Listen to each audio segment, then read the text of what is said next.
the ancient conflict and the divine narrative.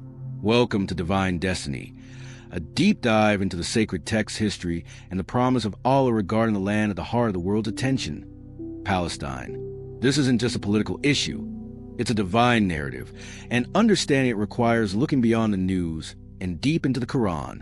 For Muslims, Palestine isn't just geography, it's a land of prophets, a place sanctified in the Quran, where Ibrahim, Abraham, Musa, Moses, Dawood, David, Suleiman, Solomon, Isa, Jesus, and Muhammad, peace be upon them all, left their marks.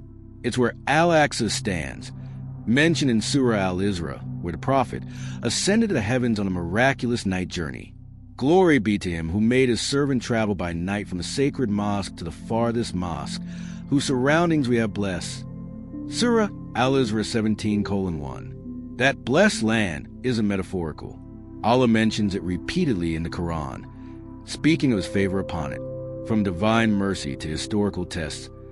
Palestine has always been a part of the Ummah story, but the current struggle, what we see unfolding between Israel and Palestine, is more than recent occupation or political agreements. It's a continuation of an ancient struggle, a struggle that began long before the modern state of Israel was formed. It's spiritual, it's prophetic. The Quran speaks clearly of Bani Israel, children of Israel. It documents their rise and fall, their tests, their blessings, and their betrayals. But it also shows us Allah's justice, how nations rise by faith and fall by disobedience. And we convey to the children of Israel in the scripture, you will surely cause corruption on the earth twice, and you will surely reach a degree of great haughtiness. Surah Al-Isra 17:4. This verse isn't just history, it's prophecy. The 2 times of corruption are crucial. Scholars differ in interpretation, but many agree. The pattern of arrogance and oppression repeats, and so does Allah's response.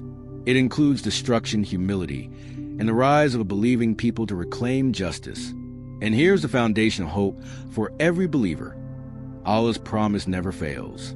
In the same surah, he says, "Then when the final promise came, we sent your enemies to sadden your faces and to enter the temple in Jerusalem as they entered the first time, and to destroy whatever they took over with total destruction."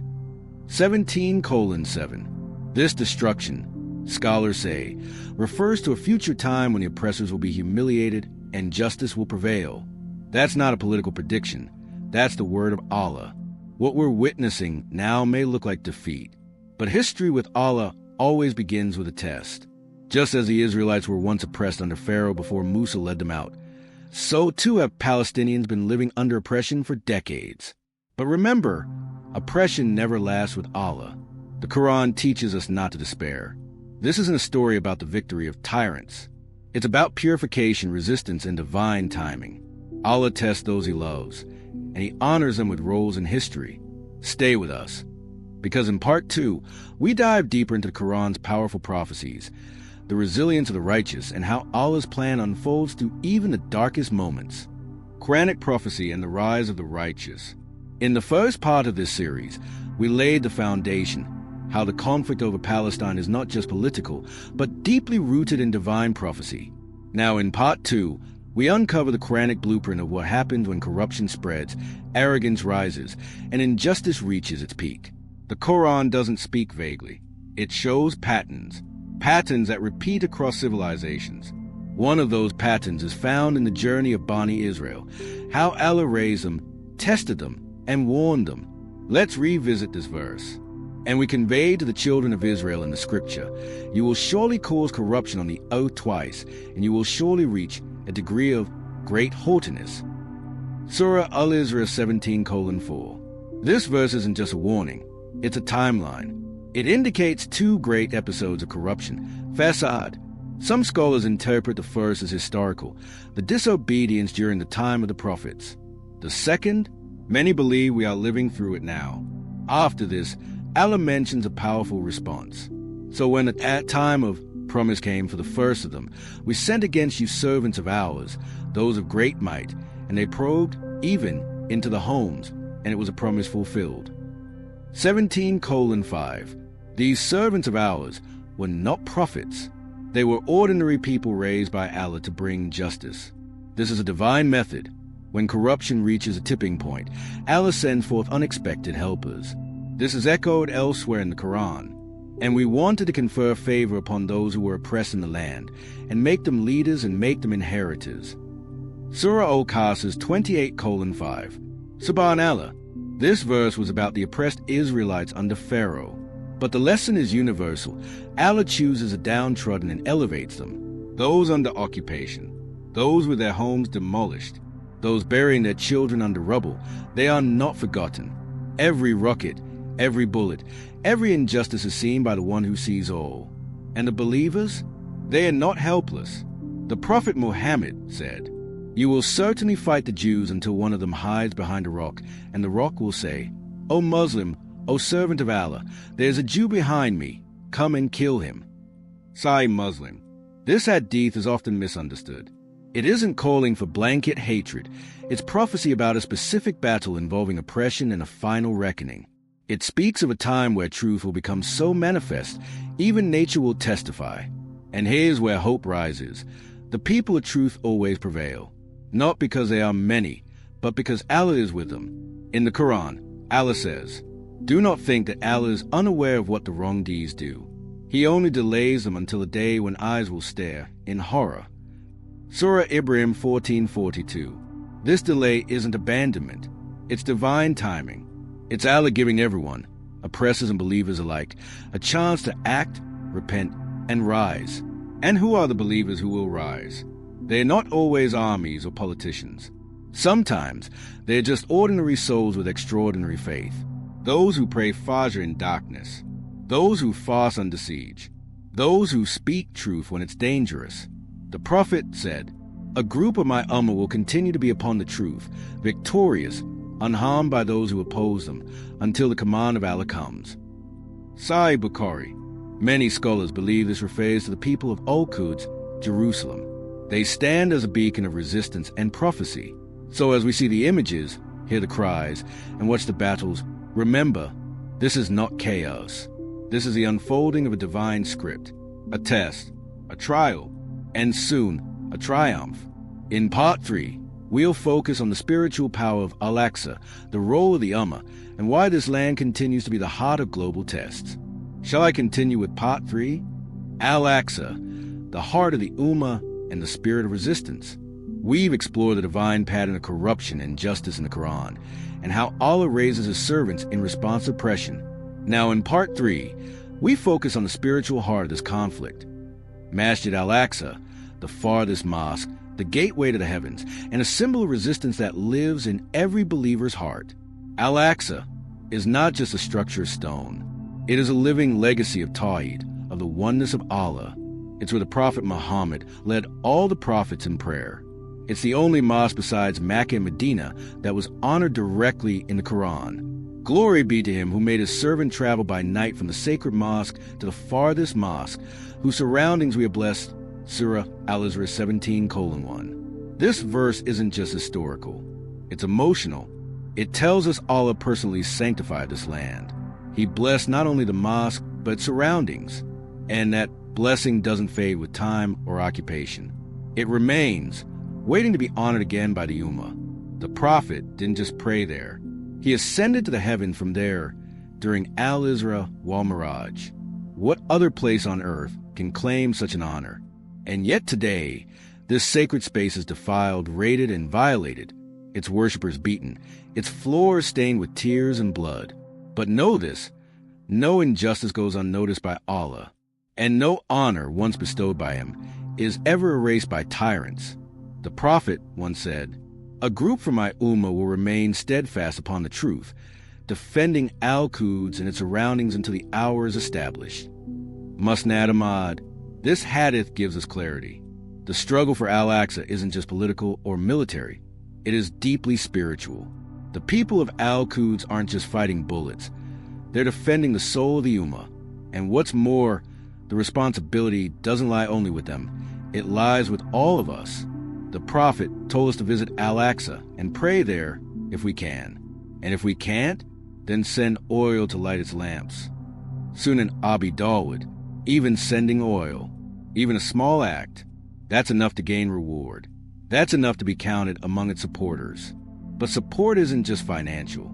It's in dua, in education, in speaking the truth, in standing firm against propaganda and lies, in raising our children to love and long for Al-Aqsa like they long for Jannah.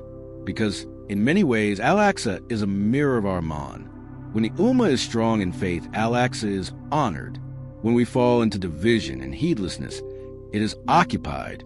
Let's reflect on something powerful. Why is it that whenever the Ummah is under spiritual threat, Al-Aqsa becomes a battlefield? The Crusaders came for it. The Mongols wanted it. Now modern powers fight over it. Why? Because Shaitan knows if the Ummah reconnects with Al-Aqsa, it reconnects with its soul. And when the soul wakes up, the body follows.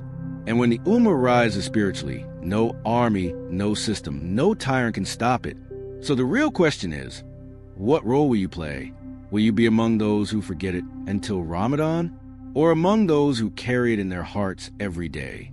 Will you be among those who scroll past in the news? Or those who raise their hands in dua for its people before they sleep? Because the Prophet promised us, this Ummah is like rain. You don't know whether the first part or the last part is better. Tirmidhi, maybe we are that final rainfall. Maybe you are the soul that turns the tide. In Part 4, we'll explore how Palestine became the center of global injustice, how Muslim disunity plays a role, and how Allah promises eventual unity and victory. Ready for Part 4? Disunity, injustice, and the coming unity promised by Allah.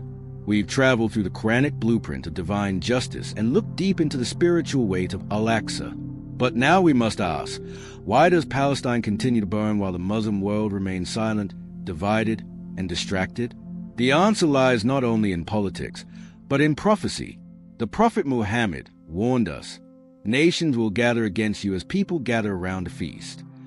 The companions asked, will we be few in number then, O Messenger of Allah?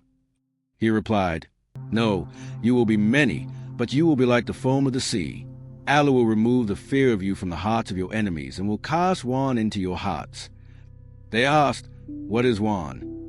He replied, love of the world and fear of death. Abu Dawood, look around. This is exactly what we're seeing. Palestine is bleeding. Gaza is gasping for life. Yet most of the Muslim governments either stay quiet or normalize ties with the very powers funding the oppression. What happened? The Ummah has numbers. We have wealth. We have influence. But we lack unity. We lack courage. And we lack leadership that fears Allah more than it fears superpowers. But remember this. This was foretold. And with every prophecy of decline in our tradition comes a promise of revival. Allah says in the Quran, hold firmly to the rope of Allah altogether and do not become divided. Surah Ali Imran 3:103. The rope of Allah is the Quran. It's the Sunnah. It's Tawheed. It's justice. And as long as we're holding on to tribalism, nationalism, sectarianism, and ego, we're letting go of the rope. Disunity isn't just weakness. It's a sin. The Ummah today is divided into artificial borders, fake alliances, and shallow slogans. We bleed in one country, but the others keep selling weapons to the oppressor. We cry in one city, but the other holds music festivals while children die under rubble. This isn't new. This is a result of generations of colonization, not just of land, but of minds. They divided us, but only we can keep ourselves divided. So what's the hope? The hope lies in another prophecy. There will be a caliphate on the prophetic method. Musnad Ahmed, the prophet, told us there will come a time, after monarchies and tyrannies, when the Khilafah will retain, a leadership upon the model of his Sunnah. Many scholars believe we're witnessing the final phase of that prophecy. The world of oppression and disunity is stretching to its limits, and Allah is preparing the hearts of the believers for something greater. And this promise isn't vague. The Quran confirms it. Allah has promised those who have believed among you and done righteous deeds that he will surely grant them succession, Khilafah, upon the earth just as he granted it to those before them. Surah An-Nur 2400 hours 55. The condition? Iman and righteous deeds. Not hashtags. Not debates. Action. Unity. Patience. Tawakkul. Even today, while leaders fail, the people rise. From Indonesia to Istanbul, from South Africa to London, millions are marching for Gaza. This is not politics, it's awakening. A global pulse is forming. It's loud, it's young, it's sincere, and we believe that Allah never lets injustice last forever. The Quran tells us, indeed, the wrongdoers will never succeed. Surah Al-An'am 6:21. And we hold on to this truth, not because of what we see, but because of what Allah has promised. As the world converges against the oppressed, remember the Hadith. The whole world will gather against you, but Allah will send among you those who hold on to the truth. This Ummah is being tested, but tests precede triumph. From the ashes of division, the spark of unity will rise. And in Part 5, we will conclude with the final promise of Allah, how justice will return to the Holy Land, how the Mahdi and Isa are part of the final prophecy, and why this story will shake the heart of every believer. Shall I continue with the final part?